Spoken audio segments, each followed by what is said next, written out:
everyone. Happy Wednesday. All right. So before we get into our main topic for today, I've got to mention the news going on because the Iowa caucus, we know that was going on, and no surprise, Trump won by a landslide. So what I didn't realize, though, that I just heard this morning on the Morning Wire podcast is that Vivek has dropped out from the race and called Trump and gave him his full endorsement. And Tara, I think that was actually a really smart move on his part. What do you think? Oh, definitely. And I think that's awesome. I was disappointed, over the last few days because I know Trump had posted something about Vivek and how he's not really, MAGA, and voting for him isn't a vote for MAGA and all this stuff. And so I was like, man, like I thought they were going to pair up somehow, maybe Vivek would be in his cabinet if he gets elected. So I think it was smart, and he's, I think made amends with Trump. And then everyone was thinking Nikki Haley would be like second, but it was actually DeSantis, which really surprised me. See, that surprises me too, because I really feel like the Democrats are pushing for Nikki Haley. And Oh, so, 100%. yeah, so I think like there's something a little fishy going on there.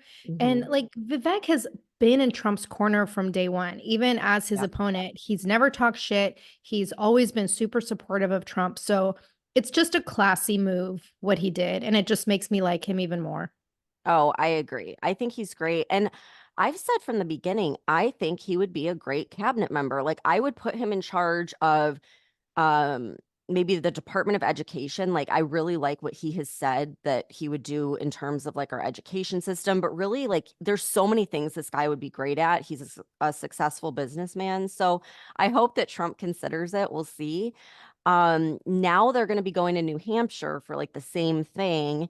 And that is where people tend to be more moderate. So they think that Nikki Haley is gonna, kind of shine there. So we'll see. But I still think, like, even in New Hampshire, I don't know. I think Trump's gonna come out ahead, but we'll see. Well, let's hope so. Yeah. So today's topic, we're not even talking about the United States, we're talking about Germany. And this really got my attention partly because you just don't hear about it a whole lot on the mainstream news here. But there is like a whole protest going on with the farmers in Germany. And it really reminded me a lot of what was happening with the Danish farmers that we talked about last year. So the farmers in Germany are outraged because the government was trying to raise taxes on them and take away tax rebates. So they ended up taking to the streets of Berlin to protest. And the photos and the videos online, you guys, like crazy. I mean, it Yeah. makes you want to jump up and down. Like, good for these people. They went all out. But the Telegraph reported on this. They said that tractors were lining up outside of Berlin's Brandenburg Gate, and over 1,000 lined up on a single stretch of motorway outside of the city of Mainz. Mainz. I don't know if I'm saying that right.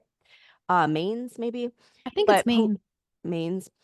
So police are also investigating the piles of dung that were left outside the offices of main coalition parties, including Chancellor Olaf Scholz's center-left SDP party. Farmers warned that these policies will kill German farming and food will have to be imported. And again, like that reminds me of a lot of the things we've talked about here in the United States with the farmland. So according to Reuters, quote, the protests have heaped pressure on Chancellor Olaf Scholz's coalition as it struggles to fix a budget mess and contain, quote, right-wing forces.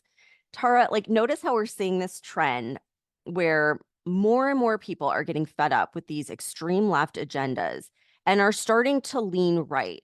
And like the government and the media immediately demonizes the right and they make it seem like it's some crazy right extremist agenda. And I thought that this was oh my God, why am I like blanking? What is happening? I feel like my brain just shut off. I'll edit that part out. It's a glitch in the matrix. Seriously, I feel like my brain just went like, okay, I'll edit that out. Don't worry. No, it's Um, funny. You should leave it in. I don't know. So anyhow, I thought it was just here, but you have this happening in Germany, France, Denmark, and Italy.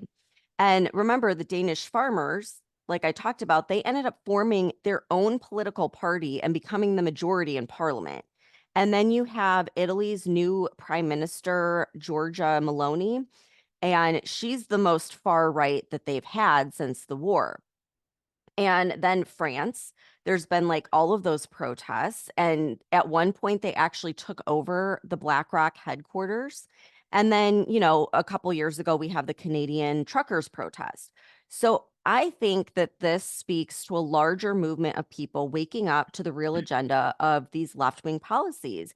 And what the media claims is far right is really just getting back to normal, like normal common sense policies before all of the woke DEI craziness came in.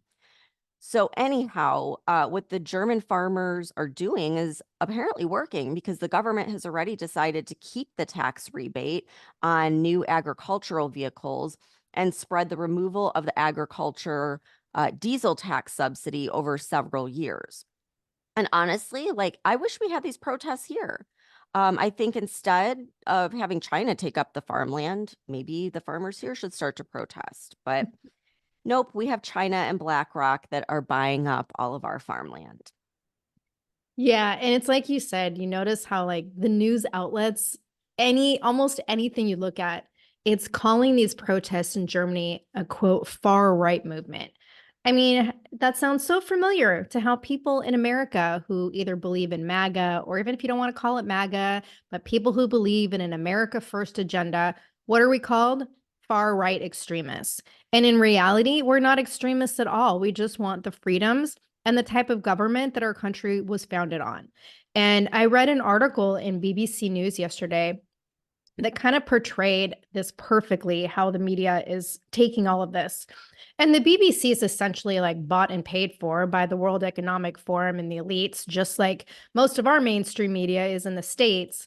And yesterday, here's what they published. It said, quote, as farmers blockade roads over planned subsidy cuts, there have been numerous reports of neo-Nazi or monarchist groups turning up at rallies. Telegram channels reveal fervent posts about hopes of an emerging mass resistance that could help dismantle the government. But Chancellor Schultz warned this week that extremists were using social media to poison democratic debate, as he described any talk of uprisings as dangerous nonsense, end quote. And then I read another article in DPA International, and it quoted Schlotz as saying, quote, if protests that are legitimate turn into fury or disregard for the democratic processes and institutions, we all lose. Only those who despise democracy will benefit, end quote. So, like, totally familiar rhetoric, right? This is just like the shit that Biden says about threats to democracy.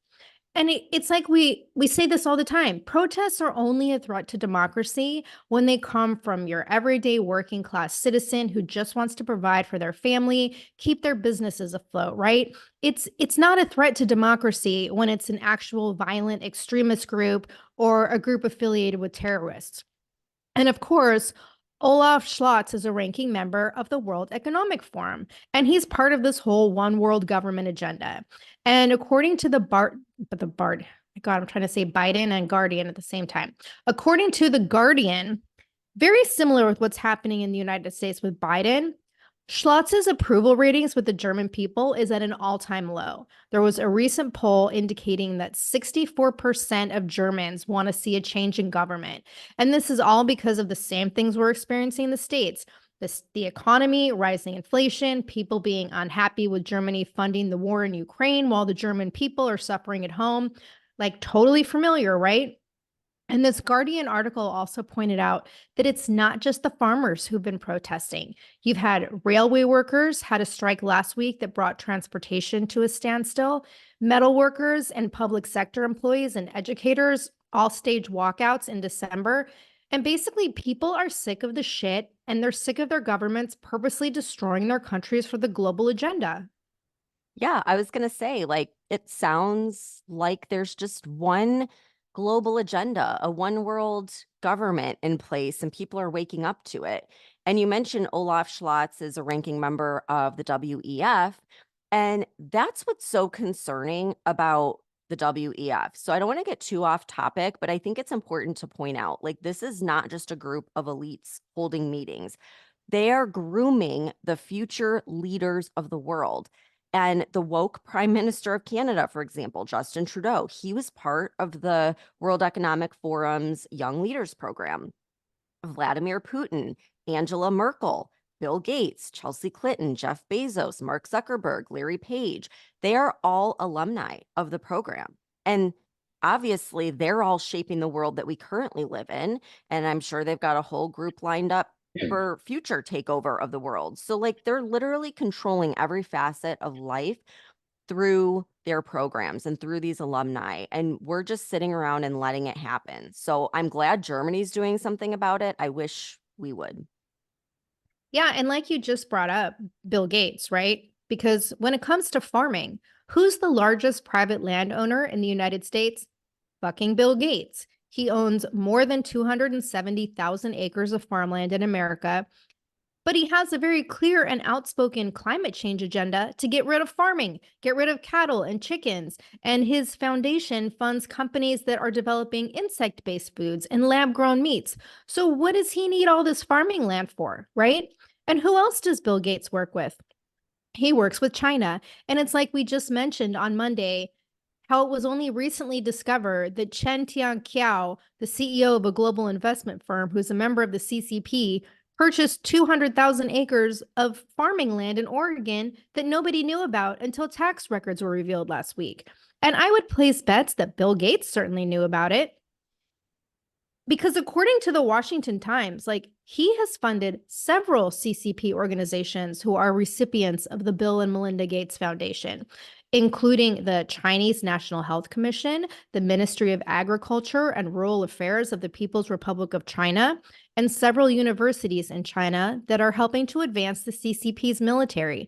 So, do you really think that we aren't going to have issues in America with our own food supply and our government screwing over farmers as part of this whole one world global agenda? And I want to mention too, like, if you think farmers shouldn't be getting subsidies, I would rather see farmers get subsidies than big pharma and the banking industry and all of the unethical elites and companies and corporations that are running the world. And for all the climate change extremists who want to get rid of diesel and fossil fuels and farming, and you think cows are destroying the planet with their farts and methane, like you need to open your eyes to the truth of what's happening here, because none of this has to do with climate change. It's about control. And like that's exactly where the American people need to wake the fuck up, because you look at what's happening in Germany and then you look at us here. I think we are still too comfortable as a whole to take action. Like, who's out there protesting in America? It's the violent extremist left wing groups, the angry, brainwashed youth. It's not the conservatives or the working class or the normal citizens. Because, number one, it just hasn't gotten uncomfortable enough yet for people who need to be standing up to actually stand up. Because, yes, there's inflation, but people can still feed their families and they go to work every day and they live their lives, right? So, we just haven't reached that collective breaking point where good people say, fuck being a Democrat or a Republican or whatever other party or cause you identify or affiliate with, because we all just need to come together as Americans to stand up for freedom. And I really feel like by the time we do, it's going to be too late. And one of the German protesters is a 20-year-old crop farmer named Henrik Borstling.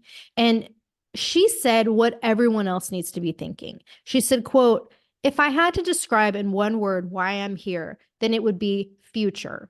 I want my children to be able to become farmers one day. I want to be able to take over the farm from my father. I want to be able to run it properly and invest in my business, end quote. And I think that's the mindset that every American needs to have, like standing up for your future, standing up for what's right for your family, not waiting in the wings for someone else to fix things. And I know I go on these rants all the time, but the only way we will ever fix anything in our country is to drop identity politics and come together as Americans. Oh, I agree. And honestly, like I think that's why that there's this push constantly to ban TikTok, because I think that's where people are coming together, not just as Americans, but the whole world. And like, they keep saying, oh, it's because it's Chinese owned. But I mean, come on, look at how many other companies are Chinese owned that we use every day that they don't have a problem with.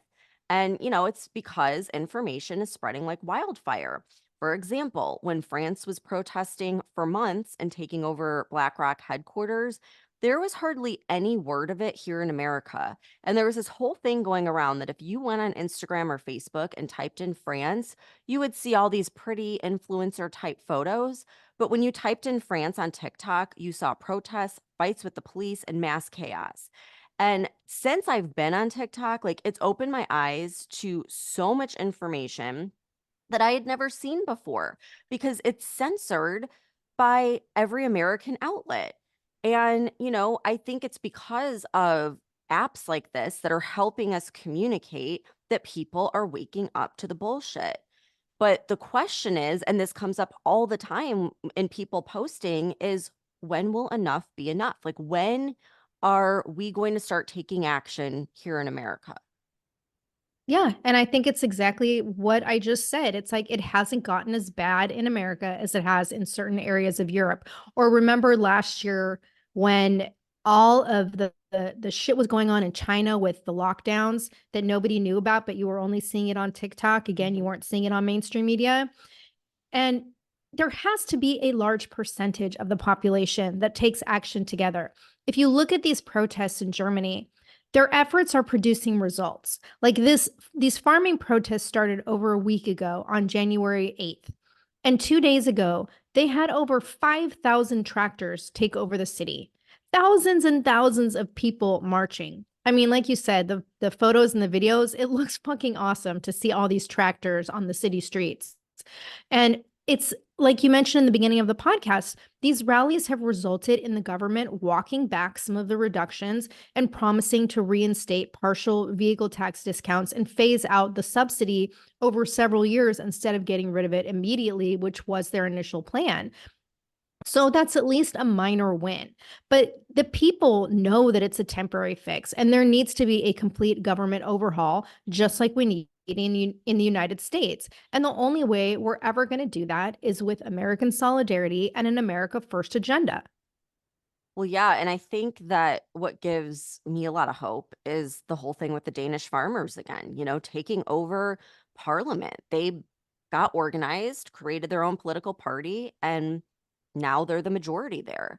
And, the far right new prime minister, Giorgia Meloni in Italy, that's a sign again for me that people are hungry for change. They're tired of this woke bullshit.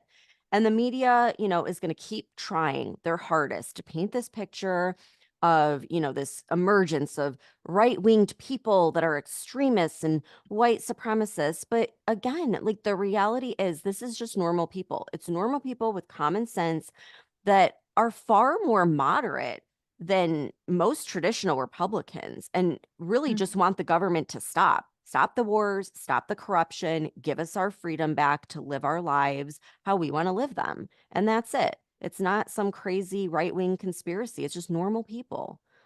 No, it's only right wing because the government is fearing losing control. And the way they do that is with mainstream media and painting all of us as fucking domestic terrorists and extremists. And earlier, we brought up the World Economic Forum. And I want to mention this because the annual meeting in Davos just started on Monday. And it goes on all week and ends this Friday. So, right now, you have all the rich and powerful elite from across the world who are currently in Switzerland, and they're all discussing how they're going to continue trying to destroy individual countries and create a one world government.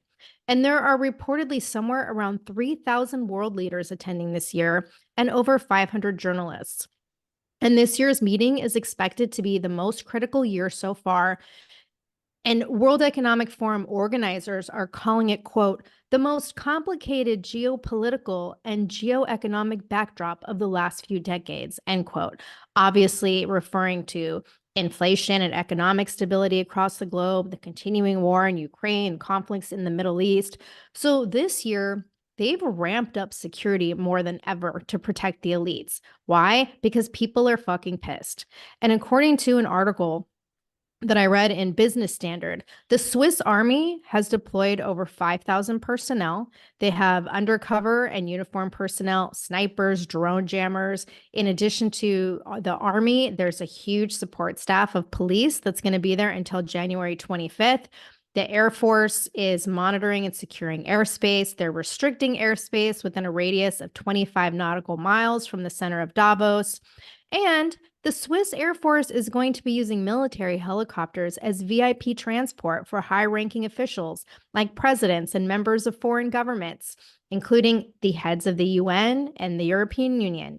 And reportedly, there are over more than 200 internationally protected persons, including 60 heads of state and 40 foreign ministers who are attending this year's meeting. And what is the theme this year, Stephanie? It's called Building Trust. How fucking ironic is that? That is laughable. Oh my God, laughable. Exactly. Yeah. And from what I read, like there's no official Russian delegates there this year, similar to last year, because Switzerland's very much in support of Zelensky in Ukraine. But China has sent some very high level delegates this year, including executives of some very high level influential Chinese companies. So we're definitely going to be giving everyone an update on the outcome of the forum, even though we know the agenda that really matters is going to stay behind closed doors and they're only going to tell us what they want us to know. But this is a really important year for the World Economic Forum because elections will be taking place in over 50 countries in 2024. It's not just the United States, it's happening all over the world. And I was reading in a periodical called swissinfo.ch.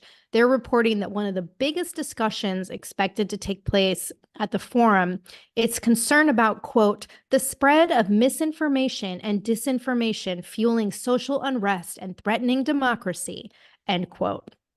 So again, this basically means people are waking up to the truth. So if you've been too afraid or too complacent or too lazy to speak up, like you need to fucking do it now. Spread the message, share the podcast, stand up for yourself, stand up for your freedom. Like we've been saying this for over a year now.